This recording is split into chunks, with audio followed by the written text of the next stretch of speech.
आजच्या या दुपारच्या सत्राचे अध्यक्ष माननीय अनास्कर साहेब, सर्व तज्ज्ञ मंडळी आणि या चर्चासत्रासाठी उपस्थित सर्व सन्माननीय बंधू आणि भगिनींनो, खरं म्हणजे हा विषय तसा फार महत्त्वाचा साखर उद्योगाच्या अस्तित्वाचा आहे आणि त्यामुळे अशी अपेक्षा होती की सर्वांसमोर हा विषय चर्चेला जाण्याची फार गरज आहे. प्रामुख्यानं MSC बँक या ठिकाणी आहे, बाकीचे तज्ज्ञ त्या ठिकाणी आहेत, परंतु वेळेच्या आणि जागेच्या अडचणीमुळे 2 सत्र करावी लागली आणि त्या माध्यमातून हा आर्थिक विषय आणि साखर कारखान्यांच्या भवितव्याच्या विषयाच्या अनुषंगानं या ठिकाणी मला बोलण्याची संधी दिली त्याबद्दल प्रथमतः VSI आणि सर्व आयोजकांचं मी मनापासून आभार व्यक्त करतो. मला विषय दिलेला आहे साखरेच्या पलीकडे. आज दिवसभर आपण जे ऐकतोय आणि प्रामुख्यानं सकाळचं गडकरी साहेबांचं भाषण इतकं विस्तृत झालं, मला असं वाटतं की त्यानंतरच्या सगळ्या सेशनमधले सगळे विषय गडकरी साहेबांनी सगळे कव्हर केलेले आहेत आणि प्रामुख्यानं साखरेच्या पलीकडं काय हा जो विषय आहे तो विषय गडकरी साहेबांनी फार चांगल्या पद्धतीनं मांडला. विशेष करून साखर उद्योगाच्या बाबतीमध्ये आज दिवसभर जी चर्चा झाली त्या अनुषंगानं साखर उद्योग आता हा बदलत्या परिस्थितीमध्ये कात टाकतोय असं म्हणायला हरकत नाही. जवळपास आता आम्ही एक वेगळ्या वळणावर आलेलो आहोत. या बदलत्या परिस्थितीमध्ये साखर उद्योगाची मूलभूत संकल्पना आता बदलती आहे. ग्रामीण औद्योगिकरणाचा कणा असणारा साखर उद्योग आता पारंपरिक आणि जो काही आम्ही आत्तापर्यंत ज्या पद्धतीनं साखर कारखाने उभा करण्याची संकल्पना होती की साखर उद्योगाच्या माध्यमातून फक्त साखर करायची आणि त्या दृष्टीनं ऊसाचं गाळप करून शेतकऱ्याला पैसे द्यायचे, त्याच्या पुढं आता आपल्याला जाण्याची गरज आहे आणि त्याची संधी यावर्षी आपल्याला थोडीशी झलक जाणवली. ती गेल्या 2 वर्षापासूनचा ब्राझीलमधला आणि थायलंडमधला दुष्काळ आणि त्यामुळं जागतिक बाजारामध्ये प्रचंड मोठ्या प्रमाणामध्ये भारतीय साखरेला आपल्याला संधी मिळाली आणि त्या माध्यमातून यावर्षी जगाचं एकूण उत्पादनाचा पहिला क्रमांक घेण्याचं भाग्य भारताला लाभलं आणि आपण आता जवळपास 355 लाख टनाच्या पुढं साखरेचं उत्पादन झालं आणि तरीसुद्धा बहुतांशी साखर कारखान्याचे गोडाऊन रिकामे राहिले. त्याचं मुख्य कारण काय असेल तर जी काही 100 लाख टनाची साखरेची निर्यात आणि त्या निर्यातीच्या माध्यमातून जी काही आर्थिक स्थैर्य साखर उद्योगाला आलं तो एक अत्यंत महत्त्वाचा घटक आपल्याला या ठिकाणी मानता येईल. दुसरा जो महत्त्वाचा घटक आहे आणि ज्या विषयावर मी मुद्दाम माझं एक छोटंसं प्रेझेंटेशन आपल्यासमोर ठेवतो आहे ते म्हणजे या ऊर्जाचं संकट. आपल्याला माहीत आहे की जगामध्ये आता 2 मोठ्या समस्या आहेत. एक तर जागतिक अन्न आणि ऊर्जा समस्या आणि त्यातल्या त्यात ह्या रशिया आणि युक्रेनच्या युद्धामुळं या ऊर्जेचं संकट फार तातडीनं, खरं म्हणजे हे अपेक्षित होतंच, परंतु ते फार लवकर आलं, त्याची अत्यंत गंभीर परिणामसुद्धा आपल्याला आता भोगावे लागलेले आहेत आणि त्यामुळं यापुढं या 2 वर्षामध्ये जी काही परिवर्तन आपण पाहतो आहे, प्रामुख्यानं साखर उद्योग हा साखर उत्पादनाकडून इथेनॉल उत्पादनाकडे वळतो आहे आणि त्या दृष्टीनं मला असं वाटतं की हा टर्निंग पॉईंट आता आहे की ज्या माध्यमातून ऊस हा फक्त साखर उत्पादनासाठी नसून आता ऊसाची परिभाषा आता एनर्जी केन या पद्धतीनं होते आणि म्हणून ऊसापासून आता वेगवेगळ्या प्रकारच्या एनर्जी निर्मिती आणि त्यासाठी साखर कारखाने हे आता ऊर्जा केंद्र अपेक्षित आहेत. आपण पाहतो या साखरेच्या माध्यमातून मानवीय ऊर्जा मिळते, इथेनॉलच्या माध्यमातून इथेनॉल इंधन ऊर्जा आहे, सहवीज निर्मितीच्या माध्यमातून विद्युत ऊर्जा की जे पर्यावरण संतुलित आहे आणि CNG आणि ग्रीन हायड्रोजन ज्याबद्दल आता आपण ऐकलं तर ते पर्यावरणपूरक ऊर्जा आहे. प्रेसमड आणि बायोकंपोस्टच्या माध्यमातून मृदू ऊर्जा म्हणजे परत आपण त्या जमिनीला बायोकंपोस्टच्या माध्यमातून देतो आहे आणि म्हणून यापुढं साखर कारखाने हे भविष्यातील ऊर्जा केंद्र होणार आहेत. आणि त्या ऊर्जा केंद्राच्या संदर्भामध्ये आपल्याला एक 2 विषयावर मी थोडंसं सविस्तर आपल्यासमोर विवेचन करणार आहे. एक 2 केस स्टडीज मी या ठिकाणी मांडणार आहे. आणि पहिला जो आहे तो इथेनॉल प्रकल्प.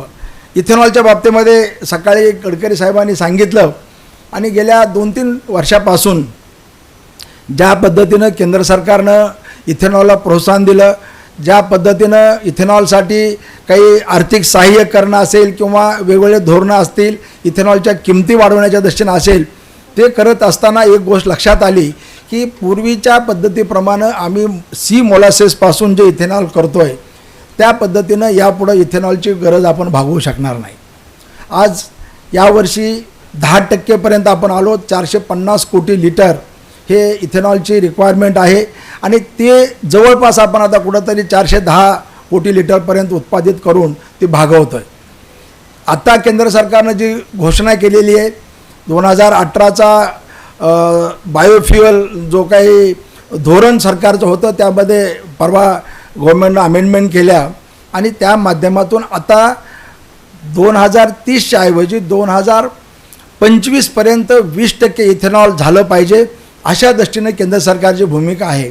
आणि ते करण्यासाठी आपल्याला आता मोलॅसेस बेस, सी मोलॅसेस बेस एवढ्यावर थांबून चालणार नाही, तर त्यामध्ये आपल्याला आता बी मोलॅसेस, सिरप, ज्यूस टू इथेनॉल ह्या सगळ्या संकल्पना घ्याव्या लागतील. आम्ही विस्माच्या माध्यमातून, साखर संघाच्या माध्यमातून केंद्र सरकारकडे विनंती केली होती. आता सध्या आपण ज्या कारखान्यामध्ये डिस्टिलरी आहे ते कारखाने BHEVपर्यंत पोहोचले, परंतु ज्या कारखान्यामध्ये डिस्टिलरी नाही ते कारखाने आणखी सी मोलासेस करतायत. आणि म्हणून आम्ही केंद्र सरकारच्या फूड सेक्रेटरीना भेटून विनंती केली होती की यापुढं आपण आता सी मोलासेसचं उत्पादन बंद करण्याबद्दलचा एक निर्णय घेणं फार गरजेचं आहे. भले ज्या कारखान्याकडं डिस्टिलरी आज घडीला जर नसेल तरी आज न उद्या ते डिस्टिलरीला जाणार आहेत आणि त्या दृष्टीनं आपण बी मोलासेस याच स्टेजपर्यंत आता परवानगी दिली पाहिजे आणि सी मोलासेस बंद केलं पाहिजे. आपल्याला सकाळी गडकरी साहेबांच्या भाषणातून आपण पाहिलं असेल की आपल्याला जर साखरेचं उत्पादन कमी करायचं असेल तर आपल्याला जास्तीत जास्त सिरप डायव्हर्ट करावं लागेल, सी मोलासेसच्या ऐवजी बी मोलासेस करावं लागेल. आणि मग ह्या बी मोलासेसच्या माध्यमातून ज्या वेळेस आम्ही बी मोलासेस करतो त्यावेळेस आम्ही 15% साखर हे डिस्टिलरीकडे डायव्हर्ट करतो. म्हणजे आपण ज्या वेळेस बी मोलासेसचा वापर झाला आणि त्यामुळं आज महाराष्ट्रामध्ये यावर्षी जवळपास 15 लाख टन साखर आपण ही बी मोलासेसकडे डायव्हर्ट करू शकलो. म्हणजे देशामध्ये 35 लाख टन साखर ही बी मोलासेस आणि सिरपच्या माध्यमातून डायव्हर्ट झाली. म्हणजे आज 350-55 लाख टन जे आपण आकडा पाहतो आहे तो खरं म्हणजे 385 लाख टनाच्या 390 लाख टनापर्यंतचं आहे. म्हणजे हे बी मोलासेस जर झालं नसतं किंवा सिरप डायव्हर्शन जर झालं नसतं तर एवढी प्रचंड साखर निर्माण झाली असती. आणि म्हणून या निमित्तानं केंद्र सरकारकडं मला असं वाटतं की आता खरं म्हणजे VSI हे एक अथॉरिटी आहे की जे सायंटिफिकली केंद्र सरकारकडे हे मांडू शकतील की यापुढं आता सी मोलासेस हा प्रोडक्ट उत्पादित करणे नाही. आणि ज्या कारखान्यांना सी मोलासेस, ज्या ठिकाणी डिस्टिलरी नसेल त्यानेसुद्धा बी मोलासेस करावं आणि ते बी मोलासेस आपल्याला इतर कारखाने, इतर डिस्टिलरीज आहेत त्या घेऊ शकतात. त्यामुळे हा एक फार महत्त्वाचा मुद्दा आहे, धोरणात्मक मुद्दा आहे की त्या माध्यमातून आपल्याला साखरेचं डायव्हर्शन आपल्याला त्या ठिकाणी झालं पाहिजे. दुसरा जो मुद्दा आहे बी मोलासेसच्या बाबतीमध्ये, ज्या कारखान्याकडे डिस्टिलरीज आहेत बहुतांश कारखान्यांनी यावर्षी बी मोलासेस 100% केलेलं आहे. आणि त्याबरोबर शुगर सिरपचे सुद्धा अनेक प्रयोग अनेक कारखान्यामध्ये झालेले आहेत. VSIच्या माध्यमातून गेल्या 2 वर्षापूर्वी ही कन्सेप्ट ज्यावेळेस आली आणि पहिल्यांदा गोदावरी रिफायनरीज म्हणून सोमय्यांचा कर्नाटकमधला कारखाना आहे त्या ठिकाणी त्यांनी सिरप बी मोलासेसचे 2 वर्षापूर्वी प्रयोग केले. इथं VSIला त्याचं प्रेझेंटेशन होतं आणि त्यावेळेस आपले शास्त्रज्ञ दानी साहेबांनी एक 10 कारखान्यांचा अभ्यास केला आणि त्यांनी एक चार्ट तयार केला होता की आपल्याला साखरेची तुलनेनं बी मोलासेस आणि सिरप किती टक्के डायव्हर्ट केल्यानंतर प्रॉफिटेबिलिटी आपल्याला मिळणार आहे. आणि त्यांच्या त्या सगळ्या अभ्यासामधून एक गोष्ट लक्षात आली होती की जास्तीत जास्त फायदा हा आपल्याला बी मोलासेसपासून होतो. म्हणजे साखरेचा 15% लॉस जरी झाला तरी त्याच्या प्रमाणामध्ये रुपयाच्या मूल्यामध्ये जर तुम्ही काढलं तर इथेनॉलच्या निर्मितीमध्ये जास्त पैसा मिळतो. आणि त्या दृष्टीनं बी मोलासेस हेच अंतिम प्रोडक्ट राहावं, सी मोलासेस असू नये. मला असं वाटतं की आपल्या आजच्या ह्या जे काही प्रोसिडिंग्ज होतील त्या प्रोसिडिंगच्या माध्यमातून हे शिफारस केंद्र सरकारकडे जाणं गरजेचं आहे. केंद्र सरकारकडे ऑलरेडी हा प्रस्ताव 2-3 वर्षापासून झालेला आहे. तिसरा जो फीड आहे ते म्हणजे शुगर सिरप. शुगर सिरपच्या बाबतीमध्ये अनेक प्रयोग झालेत, अनेक कारखान्यांनी त्या बाबतीमध्ये प्रयोग यशस्वी केलेले आहेत. आणि त्या बाबतीमध्ये फक्त एकच बाब आहे की आज जो शुगर सिरपला 62 रुपये 62.5 रुपयाचा जो दर आहे त्या तुलनेनं तो दर बी हेवीच्या प्रोडक्शनच्या दृष्टीने कमी पडतो आहे. आणि म्हणून त्या बाबतीमध्ये आपल्याला शुगर सिरपचा दर वाढवून मिळाला पाहिजे. आणि म्हणून आम्ही मागच्या 15-20 दिवसापूर्वी गडकरी साहेबांना निवेदन घेऊन गेलो होतो. त्यांना विनंती केली होती की साहेब बी हेवी सी हेवीचं ठीक आहे, आपण थोडेसे वाढ केली गेल्या वर्षी, पण सिरपच्या बाबतीमध्ये जी काय वाढ झाली ती मात्र पुरेशी झालेली नाही. आणि म्हणून ते म्हटले होते की हा निर्णय येत्या 4-8 दिवसामध्ये आम्ही घेऊ म्हणून. मगाशी मला त्यांनी बोलून विचारलं की JR आला का, पण आणखी काय तो JR आलेला नाही. पण त्यांनी सांगितलं की 2 रुपये आपल्याला सी मोलासेसच्या शुगर सिरपच्या इथेनॉलसाठी 2 रुपये आपल्याला वाढवून मिळतील. आणि त्यामध्ये एक आणखी कंडिशन त्यांनी सांगितली की इतर पेमेंट जे आहे साधारणपणे 21 ते 30 दिवसामध्ये मिळतो, परंतु शुगर सिरपचं पेमेंट मात्र 15 दिवसाच्या आतमध्ये दिलं जाईल. अशाही प्रकारचं पेट्रोलियम मिनिस्ट्रीचं एक नोटिफिकेशन या ठिकाणी येणार आहे. आणि त्या दृष्टीनं या 3 फीड स्टॉकपासून आपल्याला पुढं जायचं आहे. एक छोटीशी मी केस स्टडी आपल्यासमोर मांडणार आहे की जे प्रात्यक्षिकानं आम्ही नॅचरल शुगरमध्ये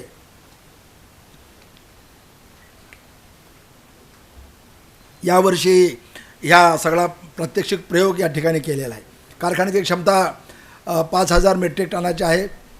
ऊस गाळप हंगाम तसा यावर्षी तर 220 दिवस कारखाना चालवावा लागला. ही अबनॉर्मल परिस्थिती आहे, पण साधारणपणे गव्हर्नमेंट ऑफ इंडियाच्या नॉर्म्सवर 160 दिवसाचा कारखाना आणि त्यापासून 8 लाख टनाचं ऊसाचं गाळप असं गृहीत धरून त्यामधला एक गोष्ट आता यापुढं मला सगळं साखर उद्योग चालकांना विनंती करायची आहे की एक आता फर्म निर्णय, धोरणात्मक निर्णय आपल्याला घ्यावा लागेल की आपण जे उत्पादन करणार आहात ऊसाचं गाळप करून त्यामधला 25% ऊसापासून डायरेक्ट सिरप करा. आपल्याला माहीत असेल बलरामपूर चिनी या उद्योग समूहाचा एक आता उत्तर प्रदेशमध्ये एक प्लॅन्ट उभा झालेला आहे. मला वाटतं मागच्या वर्षी तो कमिशनिंग झाला. 5,000 टन क्षमतेचा प्लॅन्ट आहे आणि 100% सिरप बेसवर ते त्याचं इथेनॉल करतायत. आणि त्याच प्लॅन्टमध्ये काही मॉडिफिकेशन्स करून ऑफ सीझनमध्ये म्हणजे साधारणपणे 180 दिवस त्यांचा साखर कारखाना चालतो. 180 दिवसामध्ये त्या 100% सिरपवर डिस्टिलरी चालते आणि त्या डिस्टिलरीमध्ये काही मॉडिफिकेशन्स करून त्यामध्ये ग्रीन बेस डिस्टिलरीचे त्यामध्ये काही इक्विपमेंट ॲड केले आणि उर्वरित साधारणपणे 120 ते 150 दिवस ते ग्रीन बेसपासून इथेनॉल तयार करतात. म्हणजे मगाशी काही वक्त्यांनी जी संकल्पना मांडली की आता आपल्याला यापुढं हे हंगामी उद्योग किंवा सीजनल इंडस्ट्री म्हणून चालणार नाही, तर यापुढं आपल्याला हे थ्रूआउट द इयर म्हणजे 12 महिने 24 तास हा उद्योग चालला पाहिजे. आणि त्यासाठी ह्या संकल्पना म्हणजे काय होतं, बऱ्याचशा गोष्टी थेरॉटिकली आपण बघतो, पण जे वास्तव झालेलं आहे त्याचे रिझल्ट्स आहेत. बलरामपूर चिनीचा प्रकल्पाची मी मुद्दाम भेट घेतली आणि मी पाहणी केली आणि त्याने आपल्या ज्या डिस्टिलरीज आहेत त्या डिस्टिलरीच्या अगोदर फक्त आपल्याला काहीतरी प्रिपरेटरी डिव्हाइस टाकावं लागतात ग्रेन बेस करण्याच्या दृष्टीनं, म्हणजे फारशी गुंतवणूक नाही. आणि मग त्या कालामध्ये आता केंद्र सरकारनं फार चांगलं धोरण स्वीकारले की आता ऊसाच्या मोलासेसपासूनचं किंवा ज्यूसपासूनच्या इथेनॉलबरोबर ग्रेन बेसला सुद्धा फार मोठं इन्सेंटिव्स आता दिलेले आहेत. आणि त्यामुळं तशा कन्सेप्टला जाण्यापूर्वी आत्ता टू स्टार्ट विथ आपल्याला 25% शुगर सिरप उत्पादन आपल्याला घ्यावे लागेल. या केसमध्ये 50,000 मेट्रिक टन आपला सिरप तयार होईल 160 दिवसामध्ये. आणि उर्वरित जे साखर उर्वरित ऊसाचा गाळपातला जो 75% ऊस राहील त्यापासून बी हेवी मोलासेस काढायचं आहे. आणि मग साधारणपणे 6.5 ते 7% बी मोलासेस आपलं जे निघेल ते साधारणपणे 42,000 मेट्रिक टन आपलं ते तयार होईल. आणि मग उर्वरित जे आहे म्हणजे 8 लाख ऊसाचं गाळप करून साधारणपणे 11.5% उतारा धरला तर उर्वरित जी निघेल ते 6 लाख क्विंटल साखर आपल्याला उत्पादित होणार आहे. आता हा जो बी हेवीपासूनचा आणि सिरपपासूनचा इथेनॉलसाठी एक 100 KLBDची डिस्टिलरी आपल्याला लागेल, 1,00,000 लिटर क्षमतेची.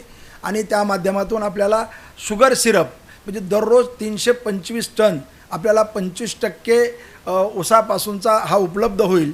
आणि त्यापासून गळीत हंगाम चालू असताना सिरपपासून 1,56,56 लाख लिटर एवढं इथेनॉलचं आपलं उत्पादन होईल.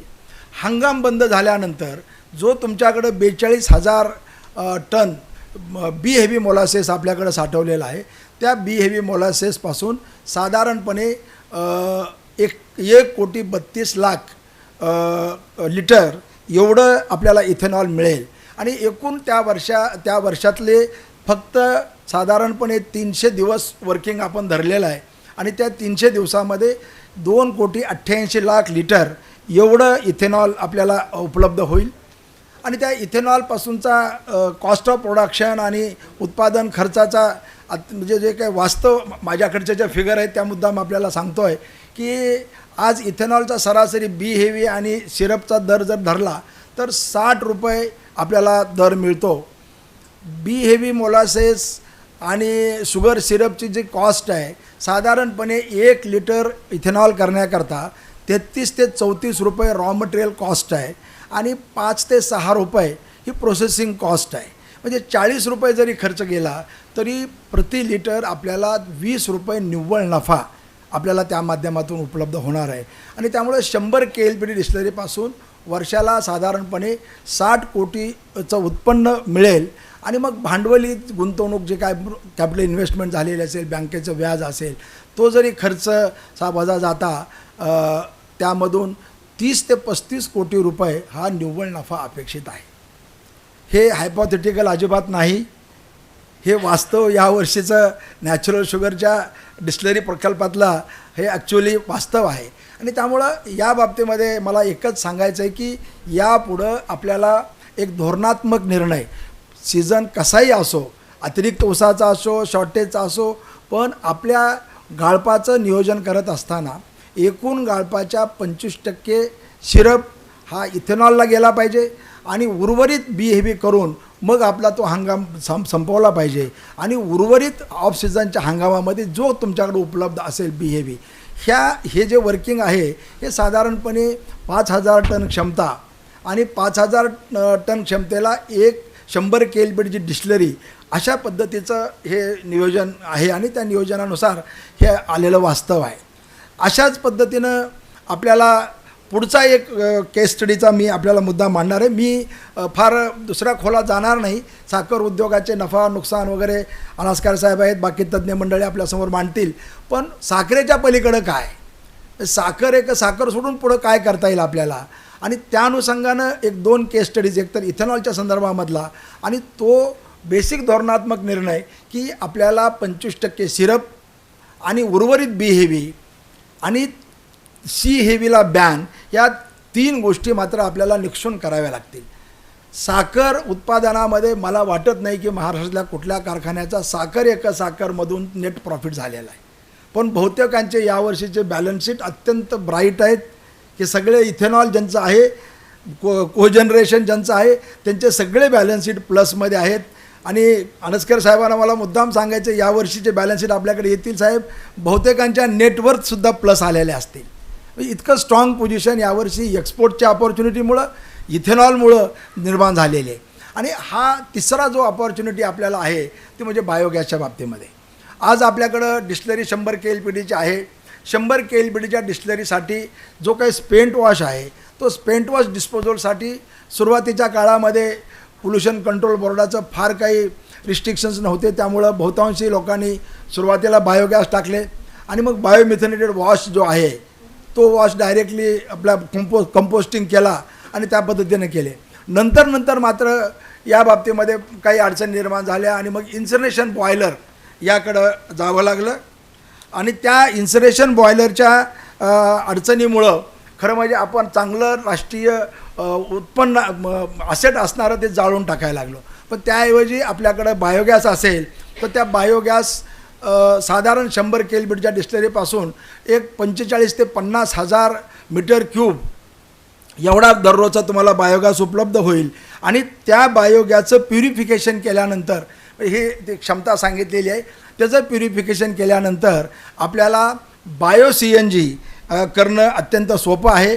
आणि तो बायो CNG हा बायो CNGचा प्रकल्प आहे.